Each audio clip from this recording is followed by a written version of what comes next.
Welcome back, Lisa Renna. I've missed you so much since your family packed their bags, loaded them in your mouth, and skipped town. And does it match the blood you found inside Mr. Simpson's Bronco? Yes, it's all from the same individual. Then you mean all this time we could have been friends? Judges your score. Tell us what you don't like about yourself. I'd like to go to Dreamland. I'll take you there. Who are you? I'm Constance Langdon, and this is my fucking house. Hey everybody, welcome to the Ryan Murphy Project, a podcast where we take a look at the life and career of one of TV's most prolific showrunners. I'm Eric. And I'm Andrew. Andrew, it's time for us to head back to 1980s New York today. Yep, we're in New York. New York. In the 80s. What do you know about New York in the 80s? Well, my family was still there at that time. I wasn't born. Okay. Everyone lived in Coney Island. And Coney Island? Yeah. Then I thought that was just like an amusement park. You want it to be.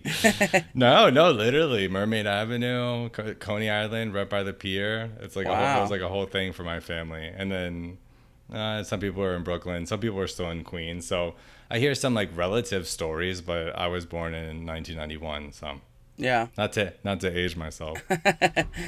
I don't like New York. I'm not a big New York guy. I Why, because you're a Philly guy? Probably because I'm a Philly guy, but partly like, yeah, I just never was into it. During Christmas time, it's okay. You would. I love New York. I haven't been back in a long time. Probably. But you love it. 3 birthdays ago. Well, because then when I visit the East Coast, I'm with my family. Yeah. When I'm just not going. I'm just likely not popping story. Up even though there's many people in New York who I would love to sleep with. So throw that out there. DM's open. I know. DM's open. But I also feel like I am, like secondhand, like a New Yorker, because my family, like, I mean, you've met my family. Sure. They have the thick accents. They have the attitude, and I'm like a watered down version of that. And then now that I live in the Midwest, I'm like a fucking soft ice cream cone. Yeah. That's a good way to describe you. I'm just like, I was hard, and now I'm just getting softer the longer I live in the Midwest. Yeah. Well, it happens. You grow up, your heart grows. What is it? What is that saying? What's that thing from Breakfast Club? When you grow up, your heart dies? No, I guess it doesn't apply here, huh? No. My heart's alive. So we finally got to Pose, though. Yeah, it's Pose week, baby. God, I forgot that this pilot is literally a movie. It is. It's 78 minutes long. I was like, oh, wow. I mean, I was into it, but I was like, wow, okay. I was actually into it more because I only watched the first season of Pose. And I remember watching the pilot because it was such a big moment. But I remember dreading that it was so long. I was like, oh my God, it's so fucking long. So it was more of a slog. Is that the word? A slog. Yeah, that's the word. To get through it the first time. This time I actually enjoyed it more. Maybe because I was fully ready for 78 minutes of it. I agree. I agree with you. I feel like there were scenes where I'm just like, well, wait, why are they robbing the museum? Yeah. Like things went too fast for me to like comprehend, and then like there's a lot of world building in this too, like setting up rules, and then like I didn't catch on to it right away. Yeah. And stuff. So watching it this time, it was an easier watch for me. Yeah, that too. Because it is such a new world for most people. This is a very unique world to television.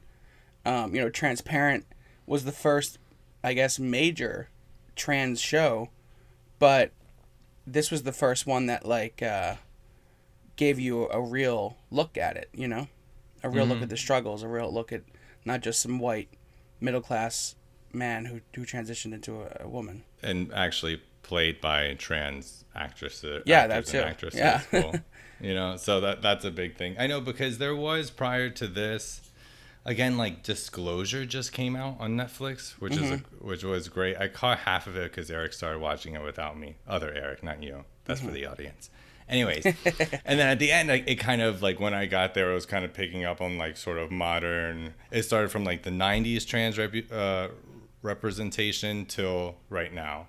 And then it really started picking up into not having them murdered on CSI like shows. Yeah. And then in my opinion, it kind of really came as when Laverne Cox was on Orange is the New Black. Mm-hmm. And like how she just like really stepped into that spotlight, and then it just like, and she never stopped since then. Yeah. And then, you know, there was a lot of steps taken to then having a show like Pose. Obviously Transparent was a part of that. Now, I don't think that show's running anymore because that guy... Yeah, that guy was problematic. He just fucked it all up. And they talk about that in the show, too. Watch that on Netflix. It's so great, too. We should watch it for the show. For the show. I would love to do that, you know, because... Yeah, like Jeffrey, Tamborn? Like they say something like, you know, like if you have these sort of like predatory habits, then you shouldn't step into the limelight of representing like a trans character. Sure. You know, like shame on you. And it's like, yeah, fucking shame on you, weirdo. Yeah. What the hell? Before we get into the Pose pilot, let's discuss a little bit Ryan Murphy news. Let's do it. So it was recently announced. Obviously, this episode comes out in August, I think. But as of the recording of this episode, this news is recent, so we'll discuss it now. But it was announced that Ryan Murphy is teaming up with Stephen King and Blumhouse to do an adaptation of Stephen King's short story, Mr. Harrigan's Phone. What random news, in my opinion. I'm like, this is the Stephen King that you want to adapt? Because first off, I am a big Stephen King fan as well, too. Yeah. And so I read this short story because he just released this book probably like May in quarantine too, and it's called If It Bleeds, and there's about 4 short stories in there, and this is one of them. And like without trying to spoil it, it's kind of like a young boy is working for a really rich guy in the early 2000s. The old guy, he's an old rich guy, he dies, and then somehow is communicating with the boy as he grows up through his cell phone, and starts like kind of doing shady, murderous stuff. You know, so I was like, what? Ryan? What? I don't I know that Ryan and Jason, I think, work together. Jason Blum. Jason Blum. Yeah, Blumhouse. What did they work do? together on? They did that random ass horror movie that Ryan did, kind of. The Town That Dreaded Sunset. The Town That Dreaded Sunset, yeah. So that was actually like a original. It's like a meta on meta sort of film, very American Horror Story.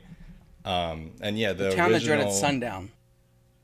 The original movie came out, I think, in the 70s, based upon the actual sort of murders that happened in this like Texarkana County. Mm-hmm. And so then Ryan did. Yeah, this like random sort of more bloody, gory update, I guess. I don't think he directed it though, did he? No, it was actually directed by Alfonso Gomez Rayon. Yeah, so this is like he directed a lot of episodes in season 2 of Asylum for American Horror Story. Yeah. And then after Asylum, this came out then. Because it has those sort of like sweeping angle shots of like upside down crazy twirls that he does in this movie a lot. And it was written by the creator of, I think, Riverdale, who also wrote for Glee. Okay, that makes sense. Roberto Aquiere Sacasa. You better. You better try. You better try. Oh God, good for you though. I mean, I'm Spanish, and I'm reading that. I would be like, yeah. So that's some news there. But yeah, we're both Stephen King fans. You bought me a Stephen King book for graduation. Oh, I'm so glad I did. That's so nice of me. That's so nice of you. And now I'm working on a Stephen King show right now, actually. I know. I can't fucking wait for that. Yeah. Oh my God. I keep telling Eric, I'm like, we're gonna get CBS All Access when that happens. We're watching it per week. Yeah. It's gonna air sometime this fall. I forget. But look out for The Stand. It's really good. Okay. So let's get into the pilot for Pose. Obviously, even before we get into this, I think this show, this idea, this whole production, we can just spoiler alert it right now. This is peak Ryan Murphy.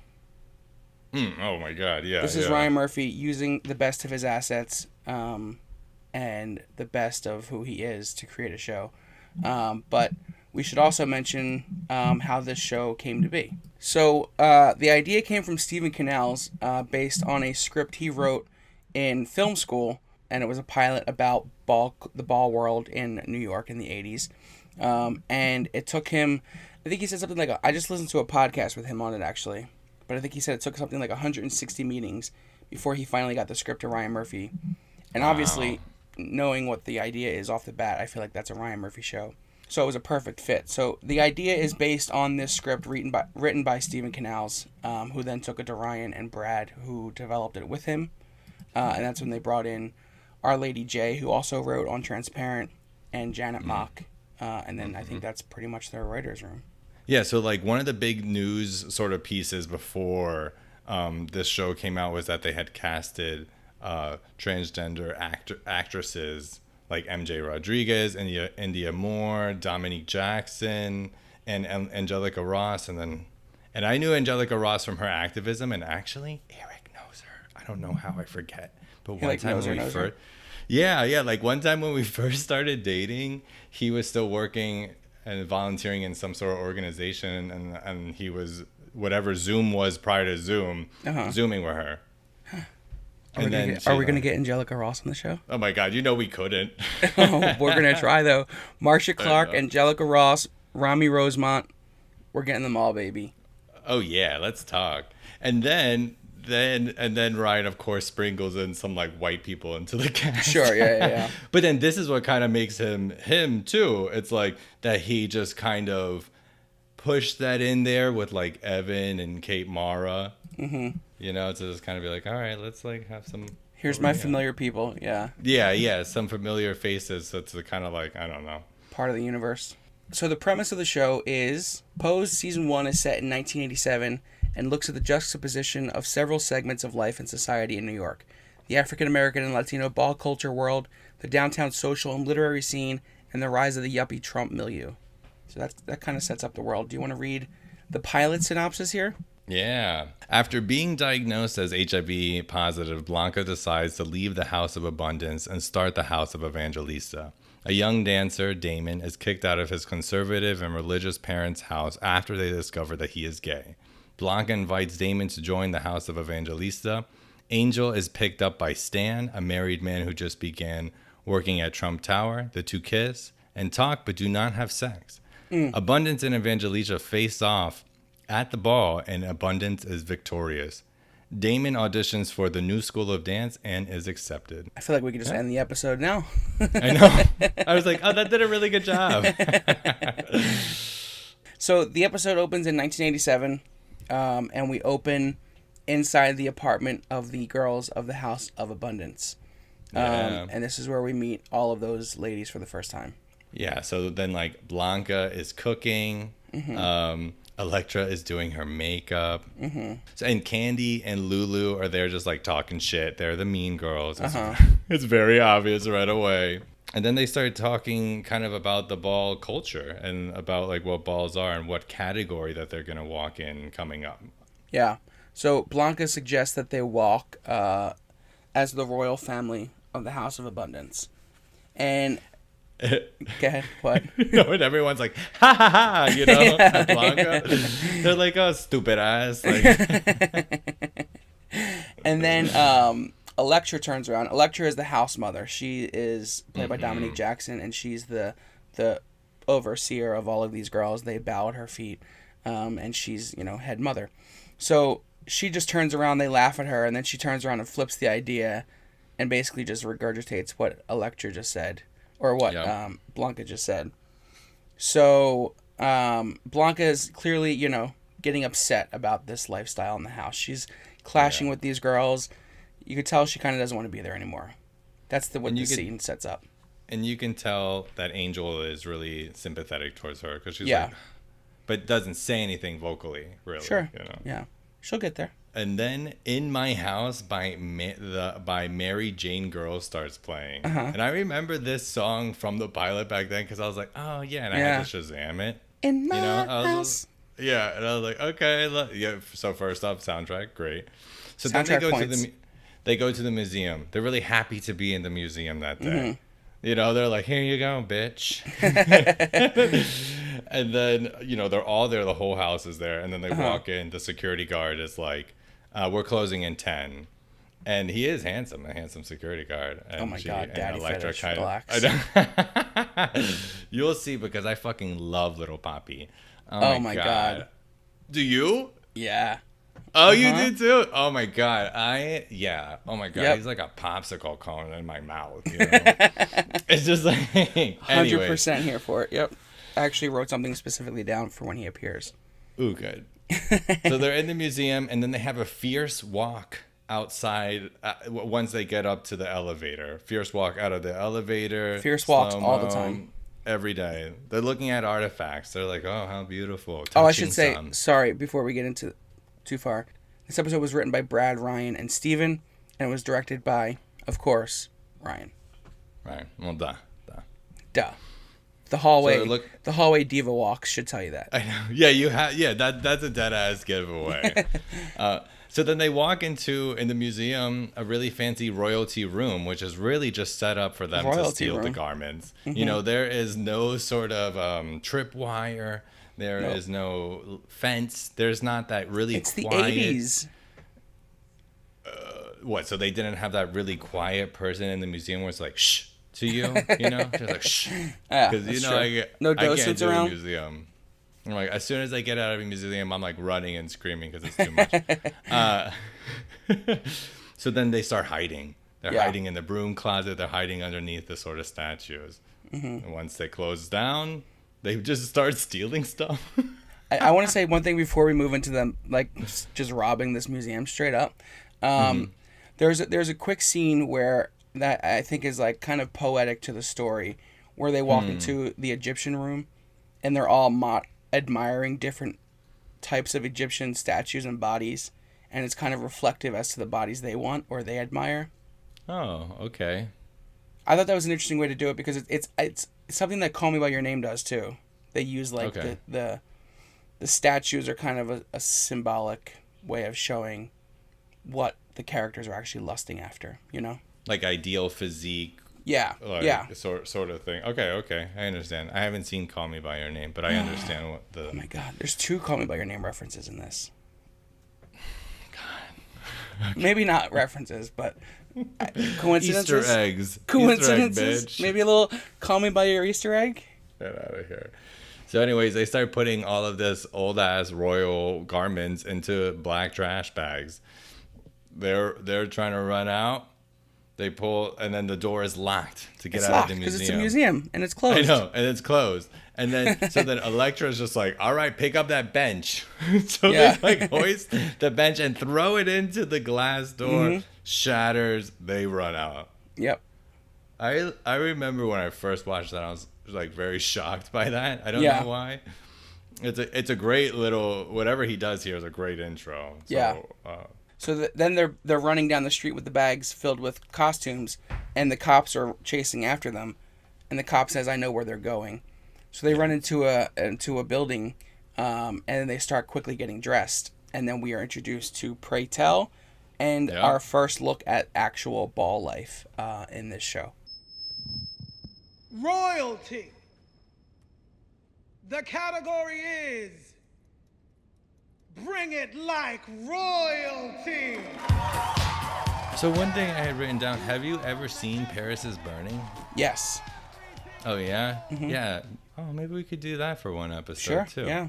Because I haven't seen it, I guess it was just when Eric and I first started dating, he showed me. But I haven't seen it in a long time. I would love to see it now because it's just visually read away with the ball scene from what I remember from Paris is Burning. It's like almost spot on. It just feels the same. The lighting is the same. The comfort level is the same. Well, Ryan, the reason Steven went to Ryan is because he found out that Ryan was optioning the rights to Paris is Burning to adapt into a show. So it was Ryan's ideas with the Paris is Burning adaptation and Steven's own original idea based on his true experiences in New York in the 80s that kind of came together and created Pose.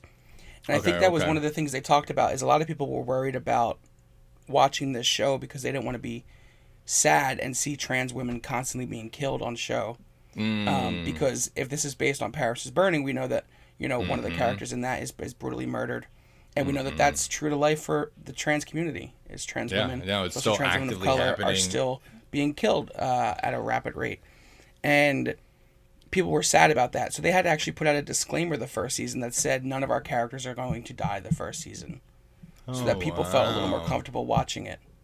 Okay. So, yeah, so there's definitely a lot of Paris is Burning embedded into this show, for sure. I think Pray Tell is based on that one character that makes the costumes. Yeah. You know, like there's clear parallels, I think, between those two things. Okay, so they're all dressed now, and they're all dressed. They did a quick change, and then they start walking out. Everyone's doing the royalty sort of category. The other people at the ball. The House of Abundance saunters out one by one, and these like Marie Antoinette looking big puffy things, and then they're just like and then just serving that sort of outfit. It is really amazing to see. You know, like all these like beautiful people of color and like those sort of garments, because that's like never seen. You know what I mean? In any of the paintings from that sort of time period, it is like never that. It's always like a really powdered white woman. you know? It's great. And to see all these girls, I thought it was a great visual. It said so much while voguing, while serving face, and it's just like when Angel walked out, I just had it in my notes, Angel, you know, because she looks absolutely stunning. I fucking love her. It's great imagery to start with, for sure. Especially because that's one of the themes they talk about throughout, is they're trying to get their own version of white culture that they're shunned away from. This is them trying a little bit Blanca to do that as well. says a lot of that. Yeah. We also see while other houses are walking during this, Billy Porter kind of goes in on them and like tears them down. So that's something we see initially from his characters. He's kind of like the Sue Sylvester, you know, of this show in a way, but with a lot more heart. Very quick. And he's the announcer, or he might even have like a more specific title. The MC. But the MC, yeah, okay. And so then as they're walking, they get tens across the board, the entire house for the whole category. Yep. And then the cops show up. Boom. They bust through the door. They're throwing chairs with their hands. It's, that's a chair. I'm a cop. I know.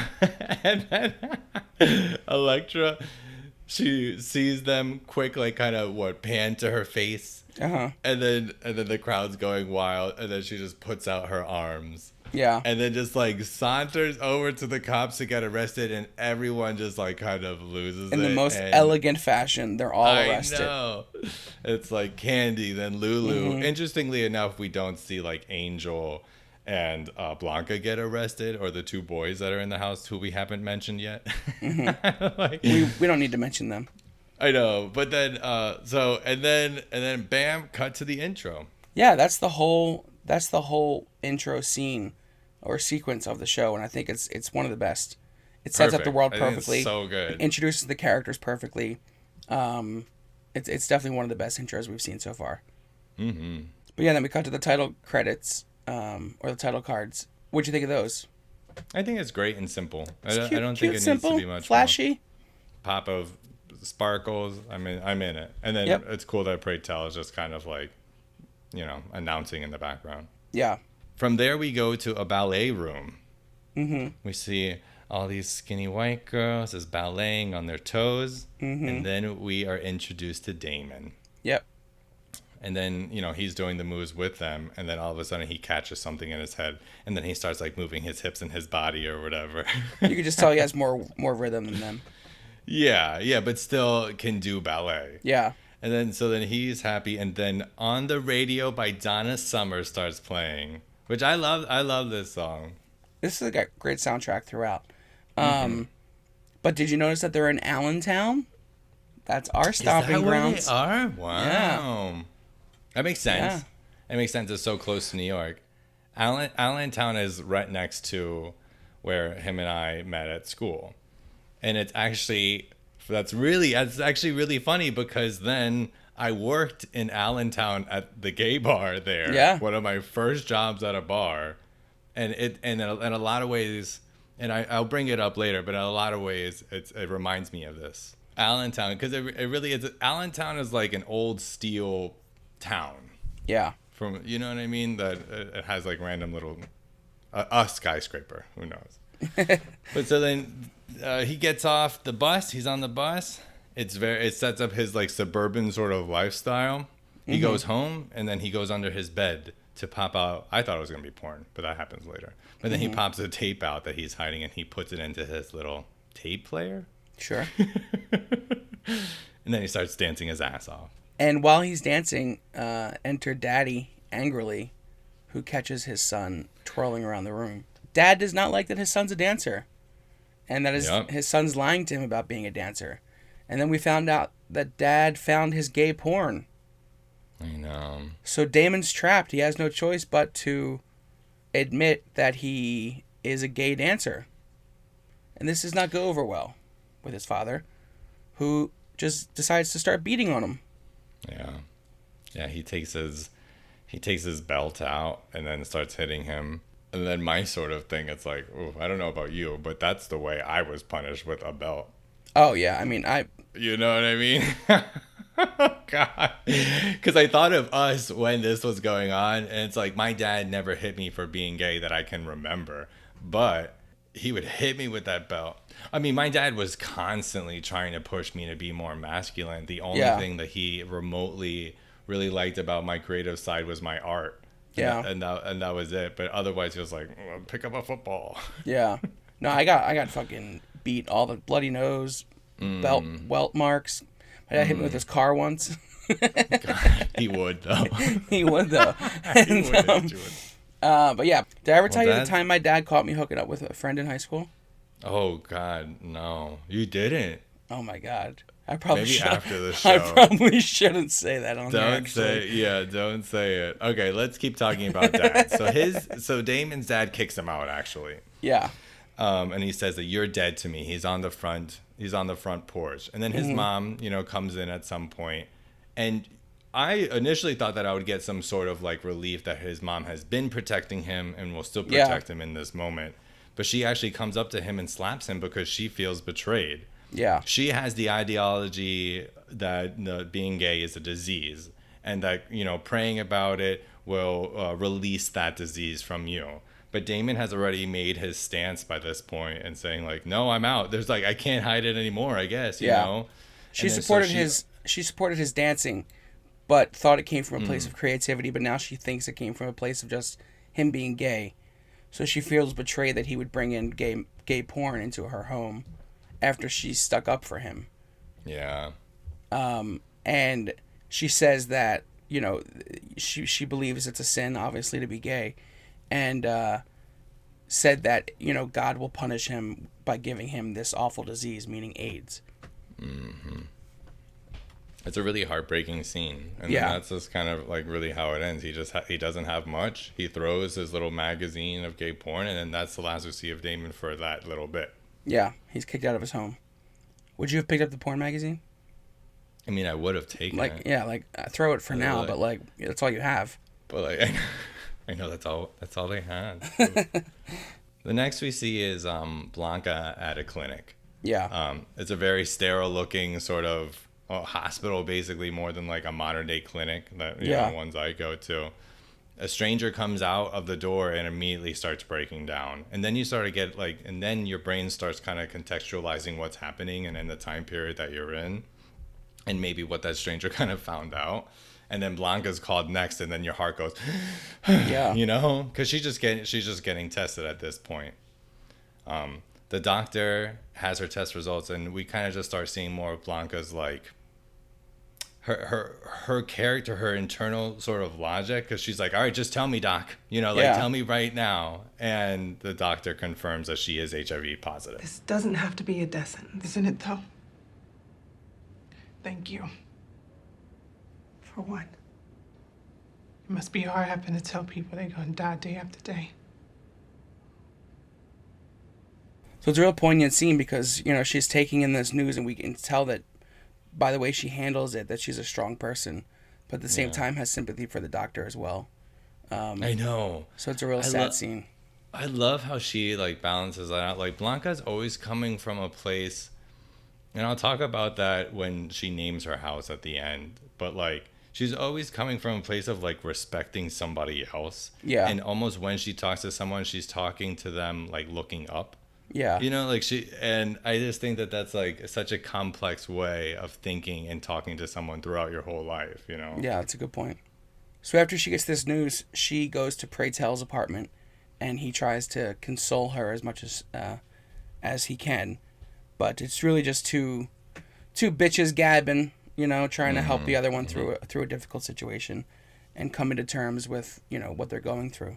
Well, from what I gathered here, this is like Blanca's call to action. Like if she was just being Yeah, really exactly. sedentary right now, then this is like her, I need to wake up and start making moves for myself, you know, because then, you know, who knows? That's what they're talking about. It's like, you have to live now because you don't know how long you're going to have. Yeah. And then and it's like, you know, the conversation about dreams. So then from there, Blanca then goes and she starts looking at apartments. And then so she goes to, she goes to like a really, but also nice, in the same way, some sort of nice New York apartment, you know, nice.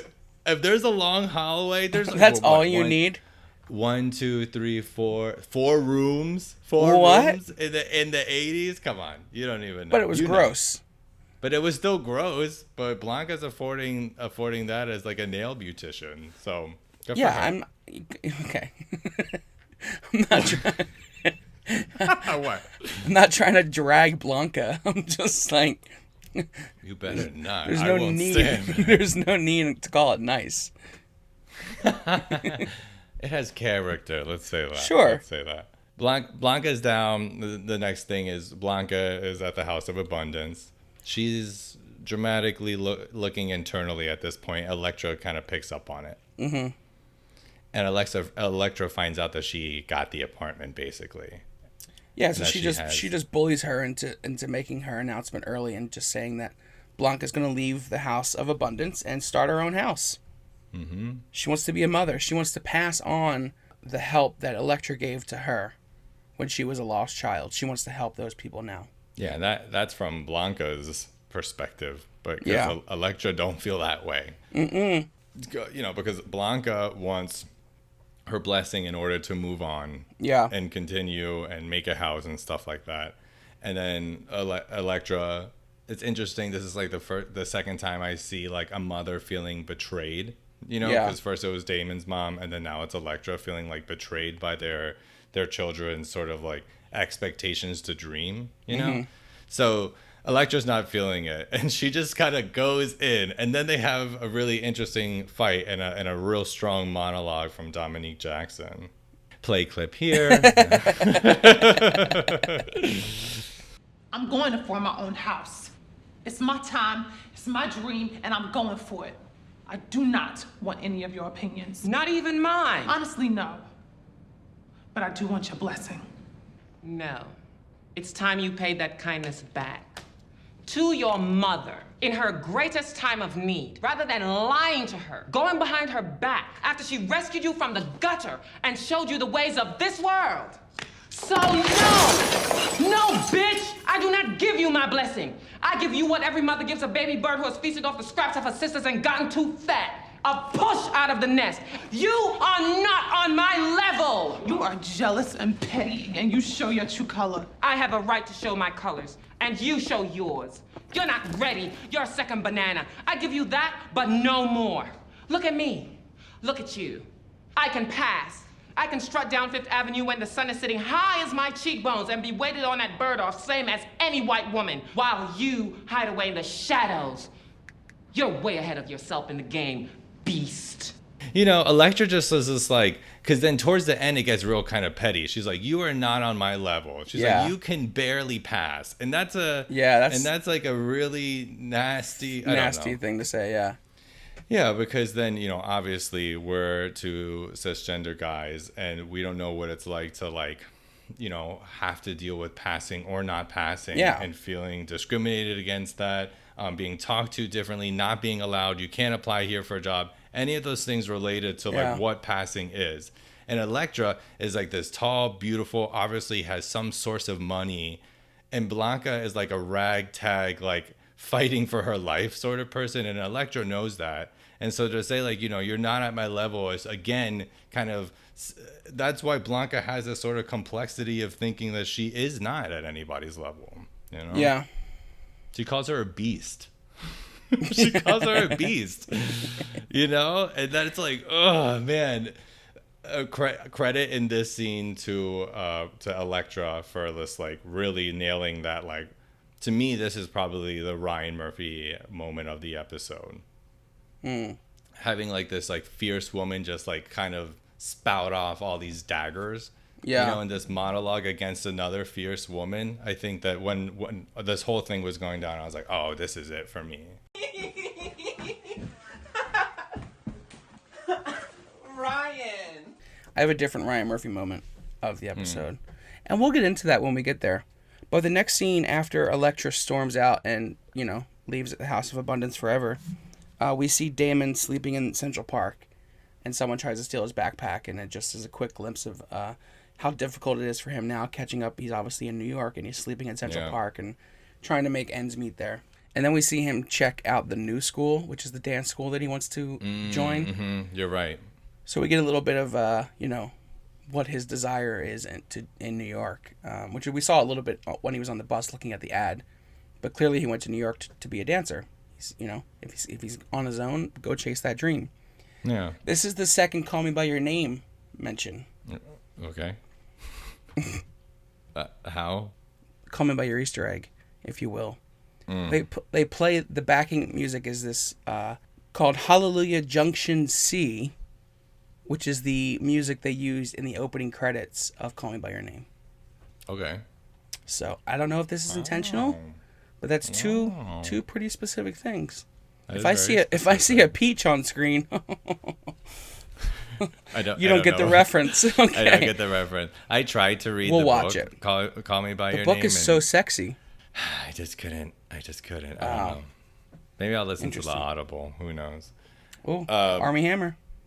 He just got divorced. I know. He's weird, right? He's weird? He's like really hot, but like lets his kids suck his toes and then post it on social media. Oh, I didn't know that. I mean, I just thought he was hot. I mean, he is. Yeah, he's very handsome. I'd suck his toes. I mean, I would too, but not then post it on social media unless I get an OnlyFans. So. Anyways, let's transition. OnlyFans is exclusively me sucking on Army Hammer's toes. Imagine. God bless me. So much money. Damon is. I want to call him Damien for some reason, but Damon No, I'm just is. Let's just do it. Let's rename him. He has a nickname. He's dancing for money in Central Park and busking, as they call it. Busking. Busking. Busking. I've never heard that.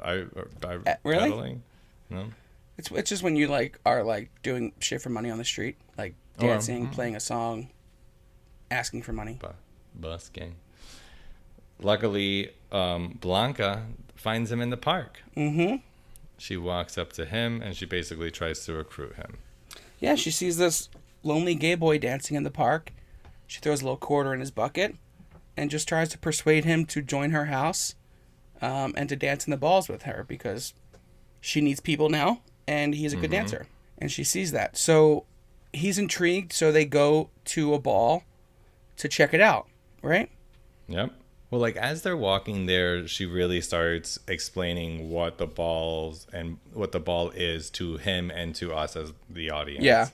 And then she kind of, because he's like, well, why does it matter? Why do you spend your money and your time doing this? And she explains that like glory is everything. And she has this really interesting quote that I wrote down. She says, so we are not going to the Oscars, but this is our moment to be a star. So it's like, glory and this like sort of competition of like winning makes you in this specific community like everything, like the star. And that's like why we fight so hard. And then Damon kind of really gets just pushed into like our point of view character. And this kind of made me think like, did you ever have like a gay mentor? Because now like Blanca's not only like his mother, but she's mentoring him into this like just like queer world then. And then it's like, I know mine and who you'll find hilarious, but like, I don't know if you had one when I was thinking about it. Who, like ushered you into like, this is how you do it. No, I've never had anyone show me the way. I've had gay people in my life where I'm like, oh, okay, but no one ever like navigated me. I just kind of like figured out my path by association, you know? Sure. Oh, okay. Interesting. You had a full-on gay mentor? I believe so. I'm just gonna say his name. He's our mutual friend, but Troy. Troy really kind of like put me under his wing and taught me all of the gay things. He taught me Grindr and, you know, wearing a condom and who not to fuck and like what, you know, like the whole, all of it. Yeah. He really like sat there and explained it all to me when I was like, 19 years old and I just came out. You know what I mean? Yeah. And he brought me to Stonewall for the first time too. So Stonewall is, to tie it back, bitch, is the gay bar that I worked at in Allentown. He brought me there for the very first time for like the underage night. Yeah. And I remember that's the first time I saw a drag queen. That's the first time I was at like a gay bar. I was with other gay people. I got hella wasted in the car. We should also say this is Stonewall in Allentown, not the actual Stonewall in New York. Yeah, for some reason they called, it's Stonewall in Allentown. So stupid. I mean, but it was like, Stonewall was, because then I ended up working there, God bless me that I did, was a really old school bar. You know what I mean? It was, and it's in the middle of this random city in Pennsylvania with all the cast of characters, different colors and walks of life and all that. Not like what I see when I fucking go to, I don't go anymore, but when I go to like Boys Town in Chicago, you know what I mean? That's a different look than what that was. And then, when they walk into Stonewall in Allentown was my first gay bar too. Yeah. And it's everybody's that, from that specific section. And so when I see the balls and when I see that culture, I just like, I just have this feeling of Stonewalls and how Troy kind of really just like helped me. If I didn't, I would have made way more mistakes than I did, awesome. So I always will respect him for that. I feel like just being around all of you guys, like I was not out, but all my friends were gay. Like that should have told you something, So I do feel like I picked up and learned things, in the background, because obviously none of you knew you were teaching me because you all thought I was straight, or as much as you did. And so you, Matt, Troy, Jeremy, like we're all like, I think, influential gays in my life for sure. So find some good gay idols. I know. So then at the ball, the category is executive realness, and then she starts kind of breaking down like what the categories are and what that kind of means and what like realness is in a lot of ways too. She's like, this is what, it's another sort of like form of passing in a way from what I can understand. And then it's like, well, this is like what you're kind of what you were saying earlier, projecting, trying to be almost like assimilated into the white majority culture. You know what I mean? And so then Damon's just like, oh, okay. And then we're learning too. And then, Yeah. And overall, it's just to say that, there's just a place where they can be accepted to be who they want to be, or who others think they can't be. It's their chance to show that off. And I think that's something that resonates with Damon because he hasn't been accepted anywhere yet. And that's kind of the thing over the episode that he struggles with the most. So they go to a diner, they talk. Blanca shares her coming out story. I kept who I was quiet from my parents for a long time. I would wait until they went to sleep and put on my face and finery and sneak out to the ball. Sneak back before they woke up. I thought I was so smart. Oh, then on Thanksgiving, I'll never forget. Okay, my mother kept looking and grinning and kept looking away. So finally I said, Mother, what in the world are you grinning about? You know what she said? She said, oh, you think you so clever. I see that little young girl who runs in and out of your room, sneaks in and out of your room in the dark of the night. I gagged. I was too stunned to speak. So she went on to say how she wasn't mad and she was just so relieved I wasn't one of those sinful gays. Oh my God, what did you do? And I said, Mother, that was no strange woman sneaking through your halls. That was me. I am not gay and I am certainly not sinful. What I am is a woman, Mother. Not your son, but your daughter.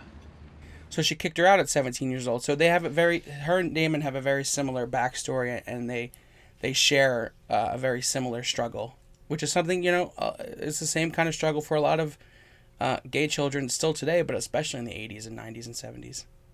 Yeah, I mean, and that's what I was kind of thinking, and it's like, to one thing, especially in the 80s, post HIV being this huge pandemic, to come out, that was one thing, but then to come out as trans as well as like a whole other thing. So just like Blanca's sort of courage to say that and to stand there, because her mom thought, it was this little girl kind of creeping out of her room at night, hooking up with her son, and Blanca's like, that ain't a girl, that's me, Yeah.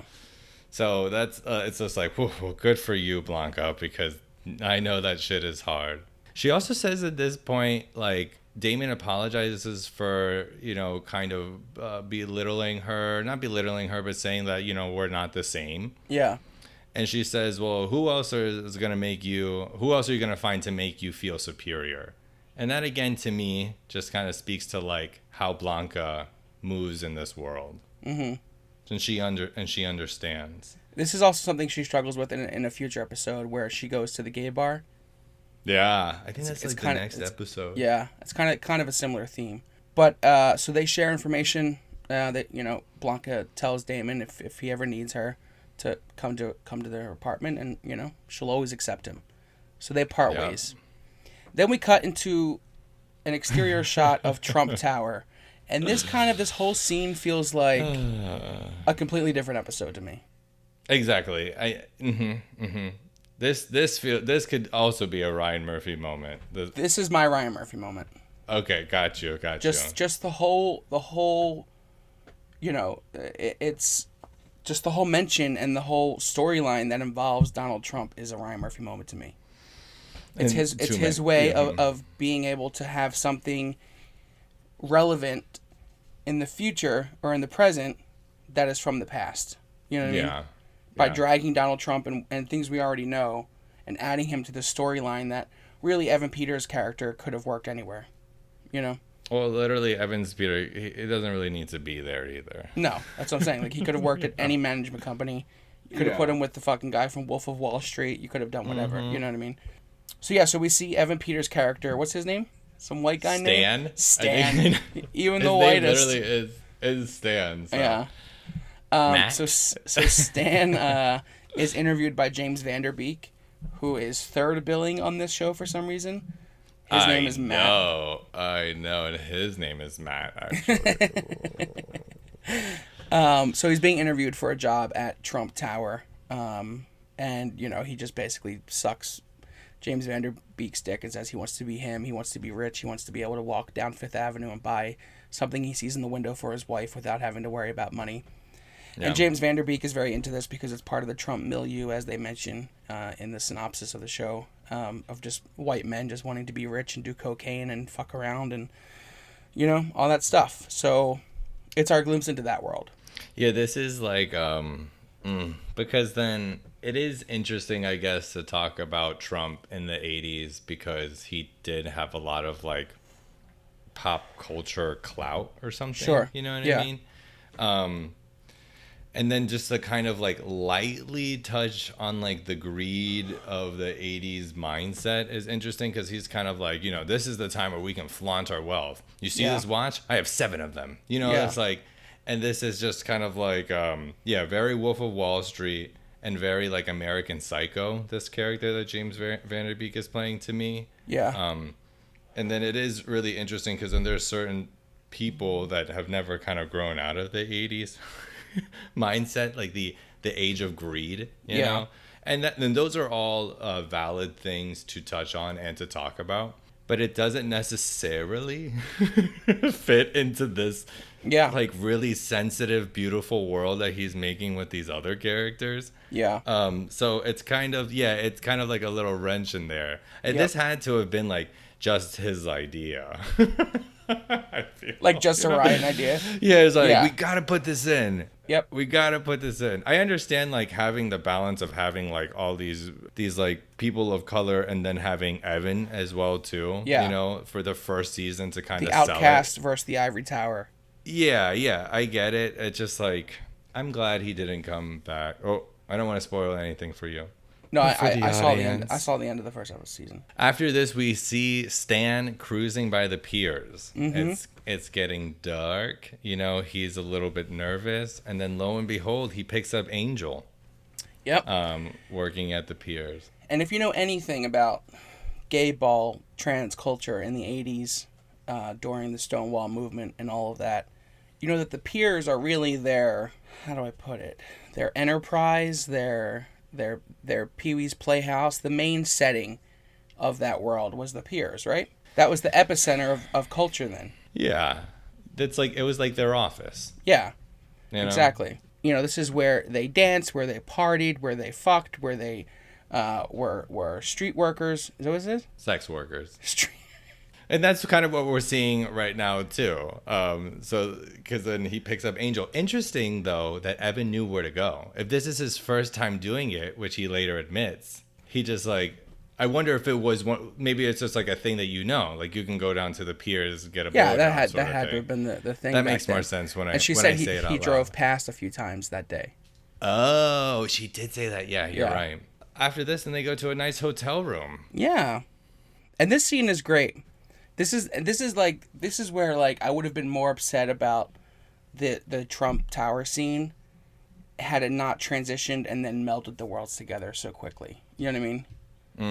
Okay. It was just sure. it was just a scene to set up Evan, and then we went right into Evan joining and entering our world that we were already a part of. You know what I mean? Sure. Yeah, that was the best way to make that happen. You're very right there. But they could have probably, done it without Trump. But the same scene would have still be needed. You know what I mean? So yeah, so we see them in a hotel, and this is one of my favorite scenes because it's very quiet, it's very sensual. Mm-hmm. They take their time with it. It's well directed. There's not a lot of dialogue. It just shows that this is Evan's first time and that he's nervous. She kind of picks up that it's his first time. There's a scene that I don't think I necessarily need to explain, but it's kind of like a revealing of your body parts sort of thing. Yeah.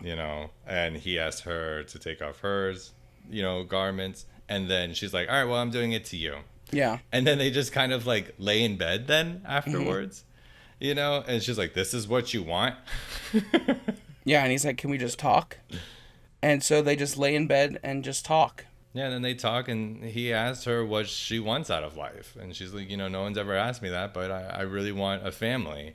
Kind of cut to a future scene of him coming home to his wife, who we find out is Kate Mara. Kate Mara coming back all the way from American Horror Story Season 1. Yep. Where she played Hayden, when she just like fucking Can't wait was to get to an that bitch. ill villain in that. She really tore Dylan McDermott's life apart.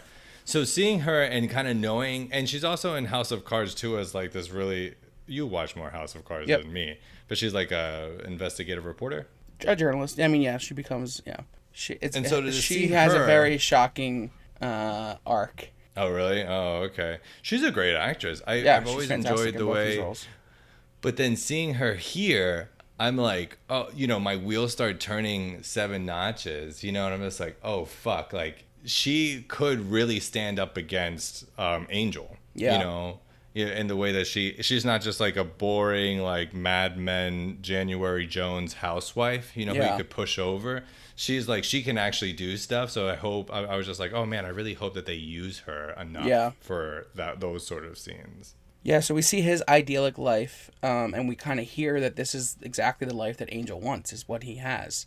And I think that's kind of what he struggles with throughout, is that, the only thing she wants in life is something he already has. Yeah, after this conversation, they're kind of rolling back to the piers, and there's like another Donald Trump reference. And I was like, oh, God. She's like, wow, that's like so cool that you work there. Yeah. And it's like, and then they have after he's saying goodbye, they have a really intense sort of kiss. Yeah. When they're kissing, this really cool song that I later had downloaded starts playing, and she's like, this is our song. And that kind of becomes like the song of the show. It's played at least 3 times, I think. And their kiss was pretty hot. Yeah, it was really intense. We cut back to Damon in the park, and we check on this motherfucker. And his backpack was stolen. He's kind of at rock bottom. He has nothing. He has nowhere. One of his friends in the park tells him, just go down to the piers and, make some money that way. Yeah. So he's really at his bottom. And then he finds Blanca's address and decides it's time to go see her. It's time to go see Mother. I know, Mother. And then he shows up at her door. He's like, I had nowhere else to go. And she welcomes him with open arms. Yep. Yeah, from there we see then Angel's kind of... things Trying to start find getting some a little... worth. Well, this section, up until the very end now, Angel's kind of going down. Like, things are just... Life is kind of hitting her. Mm-hmm. Starting at this scene where she's at the mall. Yeah. She's at the mall. Very 80s, by the way. As is every mall still in existence, I feel like. Oh, I know. Amazon. Come on. Catch up, malls. Catch up. She goes to a beauty store, and then you immediately see, just basically like a discrimination. Mm-hmm. And she said, we're not hiring, And she said, well, you have an ad out in the paper. And she said, we're not hiring. Because basically the manager clocked her. We're not hiring you. Yeah, the manager clocked her. And, this was really interesting to me because then Angel goes through two emotions really fast. She defends herself by saying, what? And am I not enough woman? Or I'm too much woman for you? That's what she says. And then the manager has a reaction. And then she takes a step back and she says, well, thank you for your time. Yeah. And it's like, oh my God. I don't know. That is really special. I wouldn't be able to do that. You know what I mean? But like her and Blanca are always talking with respect to these normalized people. And it's just like... Which pays off later when we see Elektra do the exact opposite. Oh, okay, okay. Bring that up because I don't necessarily know what you're talking about yet. So Angel leaves. She's crying on the escalators. And then her natural step is to obviously go to Trump Tower to feel better. Yeah. So she clearly doesn't. She doesn't want to. She doesn't want to sleep. She saw the life she can have with Stan, and she got really romanticized it quickly, and tried to quickly change her life, and it just wasn't. It wasn't going to happen for her that quickly. No, because then she goes there. Matt, aka Dawson, comes rolling out of a car yelling on a 1987 cell phone, and then Stan then sees Blanca, and he's kind of shocked that she's there. Yeah. And he basically says, you can't be here, you have to go, breaking her heart. Then we see Blanca drag Damon to the new school to apply for dance classes. So it's a very motherly scene. It's great. Yeah. And then we cut back to the ball, and the category is high fashion evening wear. Mm-hmm. And this is where we see Angel's lowest point of the episode. This is, because she comes in kind of like, really off. And then Pray Tell, being Pray Tell, just reads her for it. Yeah. And then she leaves crying. He also says really funny things because she's like, it's chiffon. I don't know what that means, by the way. But she says it's like, Halston. She's like, what are you wearing? J.C. Penney? And even now, that's a diss. I don't even know if those stores are still open. Oof. And if you're still wearing it, don't listen to our podcast. This ain't for you, J.C. Penney, bitch. So then she runs out. Blanca runs out after her. When she is running out, Elektra kind of pops up. Villain. Villain. Hey, like, I'm still here, bitch. Like, what? I know, right? That's how it felt to me. Yeah. When, it's like, yep, I'm still here. I'm going to have a scene and probably 2 more scenes. Just a little reminder. Uh-huh. And then she goes to talk to Angel. Angel basically is kind of confirming what we just said, that she tasted something as sweet as Stan. Yeah. And that idealistic life, and she wants her Prince Charming. Yeah. But instead she just joins Blanca's house. That's what she has to settle for right now. Shut up. She's getting into a family. That's what she's settling for, a family. Well, because then but she loves Blanca. She's been supporting her since the beginning. Yeah, she does. Hasn't had a chance to speak out. We knew this was inevitable, right? Mm-hmm. Yeah. And here we are. So she joins, and it's a cute moment. It's a cute scene between them two. They have good chemistry. And then we cut to the first house meeting, and we see Damon, and we see Angel, and we see Blanca, and she sets the rules: no drugs, no gentleman callers, and everyone has to pursue something that they're interested in. They have to pursue an education. And also, you have to take vitamins. Take your Flintstone vitamins, bitch. I know. Do you take vitamins? I only asked because I want to brag. Does this about answer your question? Oh, whoa. Ladies and gentlemen, Eric has many bottles in front of my face now. Here you go. Fish oil. I take fish oil too. Okay. B12. Ooh, good for the energy. And then I don't take these all the time, but if I'm feeling sick, I'll pop in a chewable vitamin C. A chewable C. Oh. I take C, D, garlic, zinc, arginine, and a multivitamin. I usually take a multivitamin, but I've been out for a while, so I just haven't restocked. Amazon. Hey, Jeff Bezos. Hey, Daddy Bezos. Send me some vitamins. Ew, he's not. He is. Oh, not. you like the security guard in the opening scene, but not Jeff Bezos? Well, security guard has. I'm fetishizing him for his uniform. Oh, sorry. Come on. I have issues across the board. What is it? Uniformdaddies.com? I know, right? From last time. I saw what you did there. And then the biggest rule is that they have to be available to walk the balls. Yeah, that's the most important thing. This is a fucking house. We walk balls. We're doing it. Speaking of which, then they end up at Pray Tell's house. Mm-hmm. So they're getting ready. He's helping them with some costumes. This is a fun little scene. It's kind of like Pray Tell is the MC, which is a neutral position, but he leans to Blanca in the house of Evangelista, which isn't named yet. Sorry, spoilers. Spoiler, it's coming. And he kind of like helps them, but he does maintain when he is up there his neutral sort of like hardcore standing. He doesn't lean towards as best he can. During this scene, it's revealed that Damon did not turn his application in for the dance school. This little bitch, after he promised. And Blanca, full on Puerto Rican mom, yells at him. Mm-hmm. But I think the most interesting thing of this scene is what Angel says. And, at this point, they don't know that Blanca is HIV positive. Yeah. And Angel goes on this speech about what it's like seeing the HIV positive folks down at the pier. Yeah, you're right. I'm usually not this skinny. I didn't eat for the first few weeks that I was here. Well, you know what they say, you can't be too skinny or too rich. Not anymore. You can always spot the boys and the girls down at the pier who got the AIDS because they look wasted away. Like Halloween skeletons over in their own corner. I feel sad for them. Sometimes you can't tell if they fell asleep on a park bench or just died there. And the fact that they accented it with her plopping down and the feathers just going everywhere was such like a crazy move to me. But I think it's to show like how innocent she's being about the situation, not knowing how much her words are weighing on Blanca at the same time. Sure. That's just my take. Well, Damon is constantly on this like search for, like education. They're basically educating him. So Pray Tell, Blanca and Damon go to the pier to see like a Vogue battle, basically. Yeah. Which this is another scene I could have cut out. Yeah. I didn't need this scene. It could have just been believable to me that he knows how to Vogue too. I don't need him to see. It's more unrealistic that he doesn't know what voguing is and then is a master in 2 days than it would be if we just thought he was the whole time. Sure, I see. Well, maybe it's kind of like, I mean, I totally agree, but then it's like maybe it was just like, voguing wasn't across the nation at that time, so and like maybe it was like a very specific New York.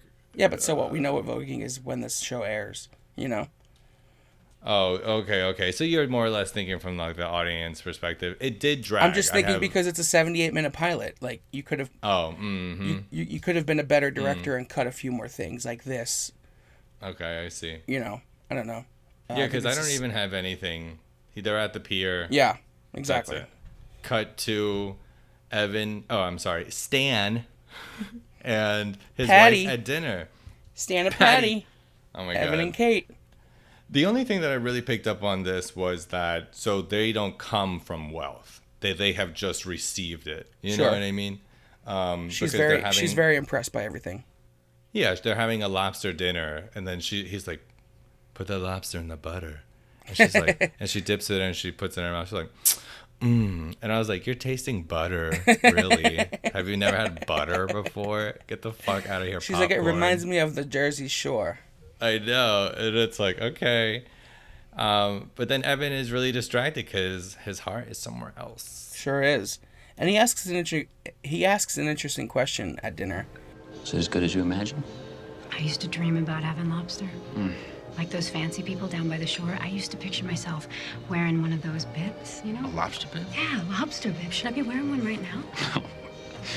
Just don't get butter on your bow. I mean, you cannot imagine a taste you never tasted, but I would just imagine what I would feel like when I finally got to eat it. What's better, the dream or the reality? The reality, because I'm having it with you. And this is the moment that strikes him because it's like, yeah, maybe the dream was better for him than the reality of this She's life. focused, and he is not. Yeah. So they're dancing, and then we see a vision that Evan has where he dreams up Angel dancing nearby. So clearly he's having visions of her. He misses her. He has feelings for her. I mean, it's like, have you ever met that one person, and then you're just like thinking about them constantly? Sure. You know what I mean? I still You're think just about like, people I met fucking years ago. I know, you're very nostalgic. I've closed many books. Many chapters are tucked away. But it's like that crush sort of feeling. And for him, probably, it's just like, it's layered then. Yeah. Then we cut to the ball. The ball. And this is where we see the house of Evangelista. This is where Blanca takes the stage to put up her official challenge of the House of Abundance. So that this her was like a house can enter the surprise. ball world. A surprise sort of thing. It's like, Yeah. It has Let to me be an whisper. in-the-moment drama challenge. Oh my god!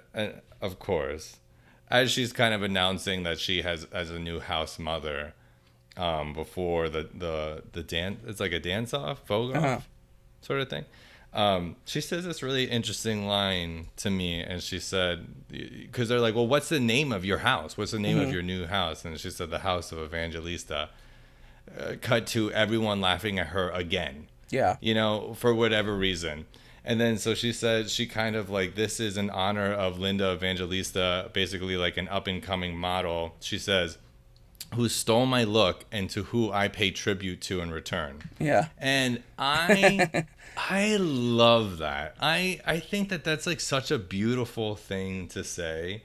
And I remember it from the pilot whenever I watched it in 2018. Because, and that's kind of what I've been saying, it's like how she speaks about people with such respect and puts herself down first in order to achieve that. It is like heartbreaking to me. I don't have that in me, you know? Yeah. I think I speak first. She's humble. You know, and then I go backwards, and she, and like maybe it's fucking true. And maybe it's like, you know, because so many times are like this specific community and queer communities and black people, they're taken, their things that they do specifically are taken and then, you know, sort of monetized, kind of like similar to what happens with gentrified with Vogue. You know what I mean? Madonna took it, and then people start thinking, oh well, she made Vogue, but for years that has not been the case, and a white woman did not do that. Yeah. So for her to say that just alone, like, well, then maybe it's true. You know, maybe Linda took it from the girls. And but Blanca is sitting here still paying tribute to her and naming her house after it. I think it's like so incredibly layered, and it hits me every time that she has said it. Yeah, I agree. That's lovely. Thanks. Sorry, that was my little rant. No, it was but I perfectly needed to said. talk about it. That was perfectly said. So then we have the Vogue off between Abundance and Evangelista, which like is fine, you know. Yeah. It's fine. And Abundance wins and continues their reign. And it's supposed to be a moment where Evangelista is knocked off their pedestal or whatever, but really it's a moment that just, you know, doesn't really change much, I feel like. They kind of built like it up and it kind of just like happened and then that was it. It's just like you know, it's like... Because they didn't even lose by that much. How do I say this? No, it's just like the House of Evangelista is the underdog. Don't forget it. Yeah. You know, Abundance is a big rival. Yeah. You But know? it's not for nothing because it definitely puts the House of Evangelista in some shine. Yeah, afterwards, they're like, after the whole ball is done, they're like licking their wounds outside. Pray Tell comes out in like this beautiful coat. And he's like, yeah, bitches, you know? He just like, and he's like, they honestly should have given you worse than what you were. Agreed. And then my whole like inspiration. The most joyful moment of the pilot. This beautiful man, little Poppy, comes running up, and he basically is like, "Oh, you're the House of Evangelista," and he basically asked to be a part of the house. They recruit him without, they give some rules to him too, like no drugs. Yeah. Because right now he doesn't have a house. He's working at the piers, stuff like that. And I mean, I'm sorry, I just got to tell you, he's just so fucking cute. Oh my god, he's so cute. He's so likable and lovable. So he's so bubbly, and he's a great addition to the house. And he has a little mustache this episode. God. But then Blanca drags drags Damon back to the new school to audition and to put in his application, even though he's missed the deadline. And he says, "I don't want to go in there. I can't go in there." And then she says, "We don't have the luxury of shame." Yeah, wonderful line. It's amazing to me. Yeah, which is a great sentiment for everything that they struggle with. So Blanca storms into the Dean of Dance's office, which is like such a great title.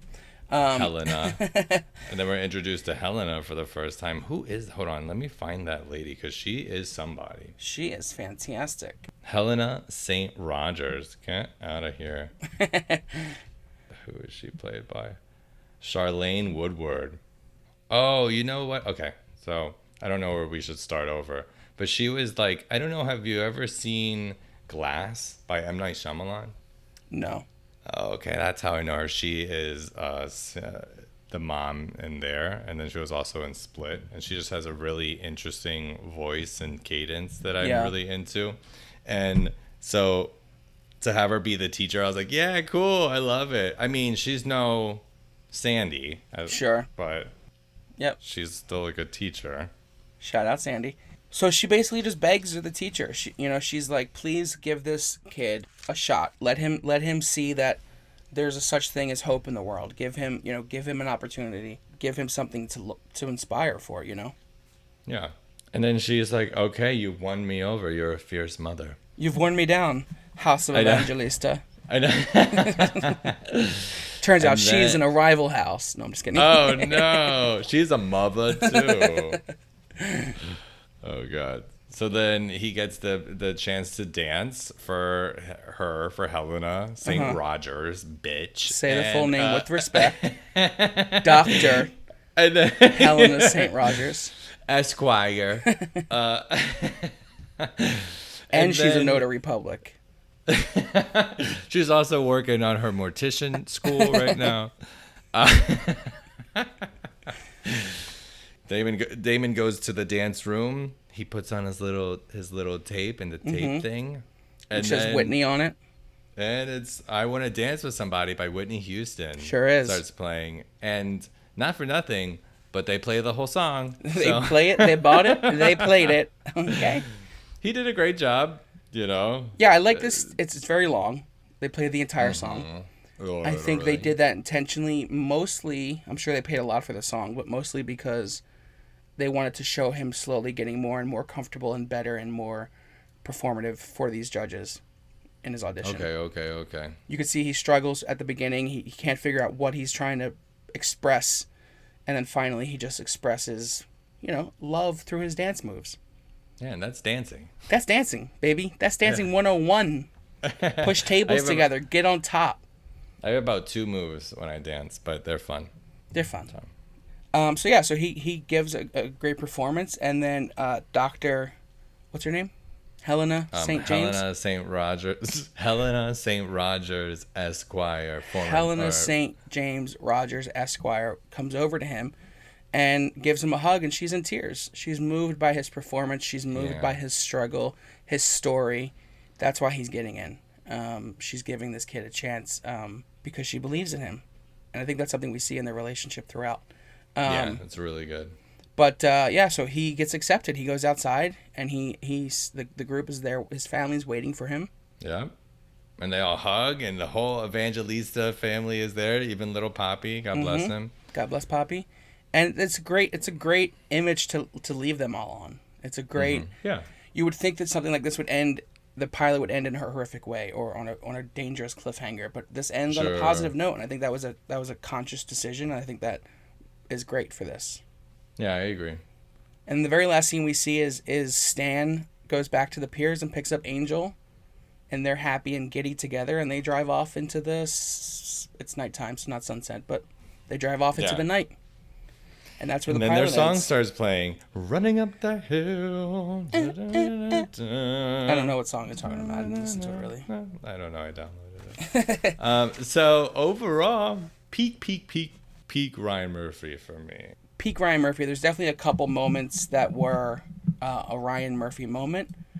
I don't know that there's any problematic moments. Obviously, there are problematic things that our characters are dealing with, but I think that's part of the narrative, and that's something that we're going to see throughout. It's situational, not verbal right now. Yeah. So, we'll call it out if we see it's, getting a little too much in one direction or something like that. But I also think it's important, maybe at some point we'll have a member of the trans community come on to kind of get their perspective and how this portrays their community and get their opinion on the show as well. I think going forward, it's nice because I was talking about it with someone about this podcast. It's like, this first chunk of pilots is great for us to talk about it. But then going forward, just kind of adding people in to give different voices for different episodes, I think it's important. Yep, for sure. I'm glad we breezed through this because overall it is a long pilot, but not too much happens. It's a lot of stylized you're right imagery. there. So, which is fine. They want flash and camp. That's what the fuck this is, So I think it works well, but it was a little long. Could have cut a little bit there, Ryan. I think you were a little grandiose in this He was excited. endeavor. Yeah, he was excited. he was just like, oh, cool. But we love it. We appreciate it. We're excited to continue on. Obviously, the episodes are shorter after this. I assume this is the longest episode, 78 minutes. I think so. And we'll be back next time for an all-new episode where we're covering Ryan's next show and his first in the Netflix era, The Politician, starring Tony Award-winning actor Ben Platt. Can't wait. You've I don't never know if seen I'm it? gonna like it. You've never seen it, right? I don't know. I've never seen it. Jessica Lange, Gwyneth Paltrow. I know. I hope I do. There's some good things to look forward to. I will say I watched the entire season in a weekend, I think. Yeah, I remember I'm you not saying you did. sure that speaks to the quality of it, but I definitely binged it. Okay. So we'll have some stuff to talk about for sure. The pilot is very interesting. So I'm interested to see what your thoughts are on that. Yeah, I'm like totally new to this.